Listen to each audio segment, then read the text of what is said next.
राजसभा के एक कोने में हाथ जोड़े खड़े हनुमान जी पर माता सीता की दृष्टि पड़ती है। वह अपना निजी हार गले से उतार कर उन्हें देने के लिए श्री राम को सौंपती है। ये माता का अपने पुत्र के प्रति प्रेम उमड़ता स्नेह है, किंतु हनुमान जी को लगता है कि महारानी उनकी भक्ति का मोल चुकता करना चाहती हैं। श्री राम समझ जाते हैं कि हनुमान जी के दिल को इससे ठेस पहुंची है। वह हनुमान जी का आजन्म ऋणी रहने की बात कहते हुए माता सीता की इच्छा स्वीकार करने का अनुरोध करते हैं। हनुमान जी हार तो लेते हैं, किंतु वरदान मांगते हैं कि उनके हृदय पर प्रभु राम व माता सीता की युगल छवि सदैव के लिए अंकित हो जाए। माता सीता के तथास्तु कहने के बाद हनुमान जी अपनी वक्ष चीरते हैं।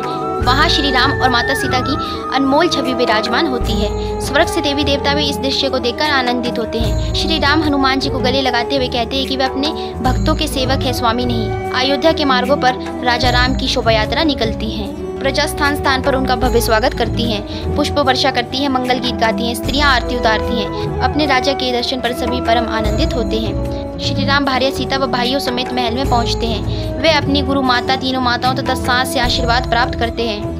तत्पश्चात श्री राम व माता सीता अपने पूर्वजों के कक्ष में जाते हैं। श्री राम अपने स्वर्गवासी पिता दशरथ की प्रतिमा के समक्ष खड़े होकर प्रार्थना करते हैं कि वे उन्हें पथभ्रष्ट होने से बचने का आशीर्वाद प्रदान करें। श्री राम अपने समस्त पूर्वजों की प्रतिमाओं को भी प्रणाम कर उनकी श्रेष्ठ परंपराओं का पालन करने का वचन दोहराते हैं। श्री राम व माता सीता महल के समस्त सेवक सेविकाओं को वस्त्र वितरित करते हैं। श्री राम मंथरा के वहां न होने पर उससे मिलने उसके कक्ष में जाते हैं। अपने अपराध बोध से ग्रस्त मंथरा पिछले 14 वर्षों में अपने कक्ष से बाहर नहीं निकली। श्री राम उसे माई कहकर पुकारते हैं। मंथरा श्री राम को देखकर उनसे दंड की मांग करते हुए उनके चरणों में गिर जाती है। श्री राम उसे वापस महल में ले जाना चाहते हैं, किंतु माता सीता को देखकर मंथरा को अपने किए अपराध पुनः स्मरण हो आते हैं। श्री राम माता सीता से कहते हैं कि माई मंथरा उनकी सांस के समान है, अतएव उसके चरण स्पर्श करें। माता सीता पति का आदेश का अनुसरण करती हैं।